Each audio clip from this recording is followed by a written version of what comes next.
Shall we move on to the death of Benny Ball? This hurts me.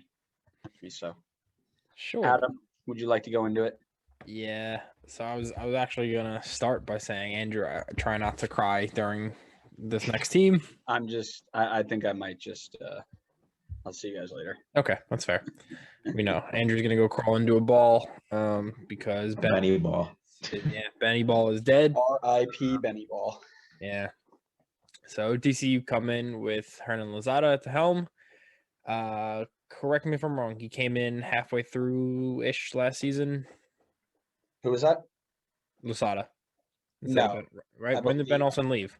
Ben Olsen left at the end of the season, End of the season? Okay. Or, well, it was closer to the end of the season, but he didn't start the new position until end of season. Gotcha. Okay. Even still, so they finished 13th in the East, 24th overall in the league, and missed the playoffs because I don't think any of us are really surprised there. Finished only with 5 wins, with a 5-12-6 overall. Who knows? I mean, our guess would be they play some sort of 3-1-4-2.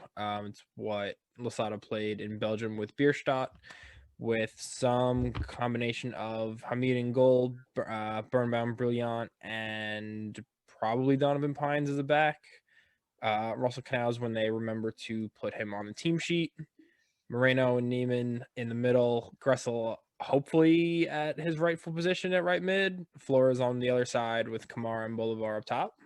Right? That's probably our guess. I mean, yeah, Gressel could be at center back, left mid, at the 10, goalie. Like, who knows what Julian Gressel's going to be? Because they don't really play with the right back anymore, potentially. So that spot's out. But he's still going to be one of their key players, arguably. They spent a lot of money on him to bring him in from Atlanta. But like we just said, like he played literally every position under Ben Olsen. Yes, he's versatile, and that's what makes him so valuable. But playing him in one position consistently is what's going to help him get back to what he looked like at Atlanta.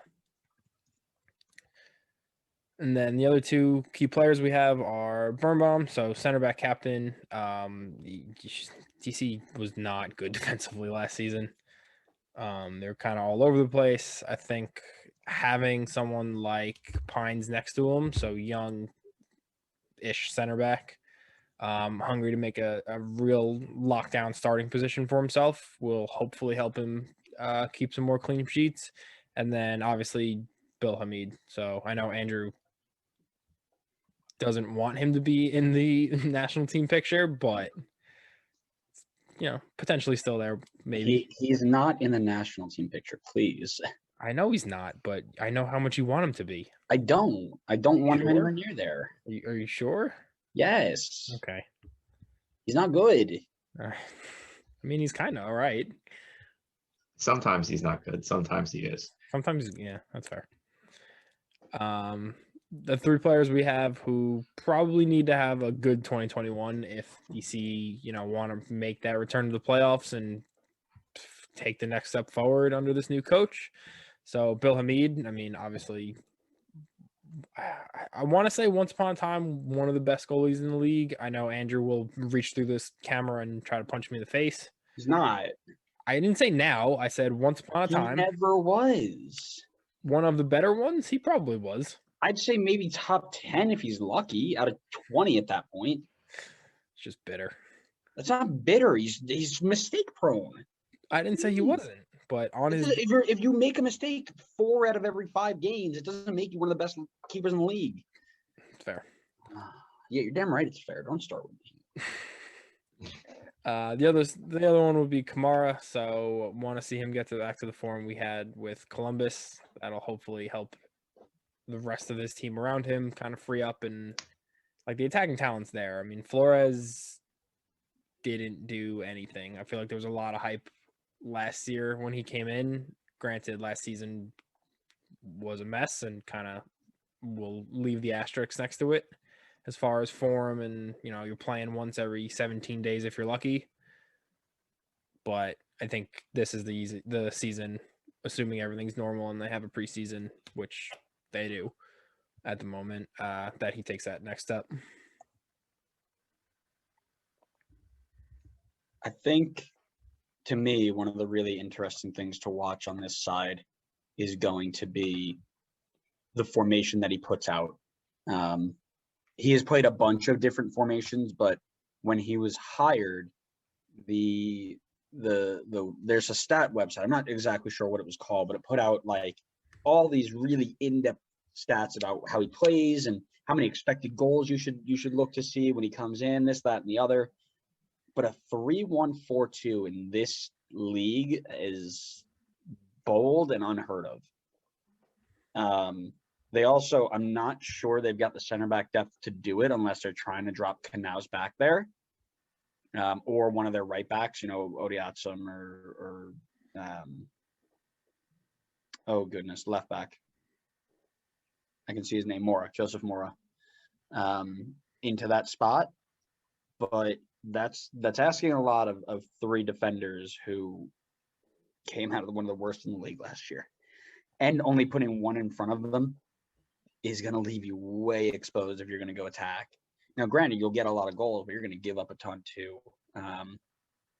Hamid's going to have to pull off some magical stuff, and I almost kind of want to watch this team play in that formation just to see what Bill Hamid does, because there's a 50-50 shot he just runs out, plays sweeper keeper, and tries to kick somebody in the head. I mean, you'll get some of the defensive work from your wingbacks. So like Gressel, will drop back defensively just because of how much time he spent playing as a right back, both at DC and Atlanta. So it's yes, it's a 3-back, but I think he'd be the one to drop back. I don't see Flores doing a whole lot of work defensively. Well, and that's where you're going to fall into issues, right? If you have one of the two wingers who refuses to come back and defend, it's a very easy space to attack, right? Yeah. Yeah, if Flores doesn't come back and defend, then Knaus is going to probably have to cover that area a little bit more, and then that's going to leave the middle open. So unless Moreno or Nyman are going to drop back there, then I think that it could definitely cause some problems for them. And I think when we were looking at it yesterday, Andrew, I'm sure DC fans can speak on it better than we can, but didn't it say that Birnbaum and Hamid are listed as injured right now too? It does. I can't assume it's super long. Yeah. But the big kicker for me there is going to be, if he's hurt, that means you're down to 3 center backs out of 3. And you're looking at this in Yemen, 17-year-old center mid, already got rumors to some European teams, I'm sure.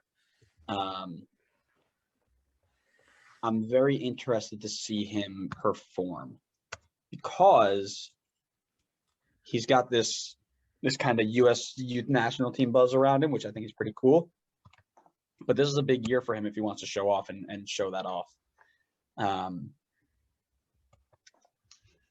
There are others that they can put in there, right? You can slide in Felipe Martins, who came back. He's coming off an injury, but he can slide back in there. I believe he's still on roster. I heard that they got him back. I thought he would let go at some point, but anyways, there are players that you can slide around and fit into that system. But I think they're going to give him the nod just to see if they can get some minutes out of him.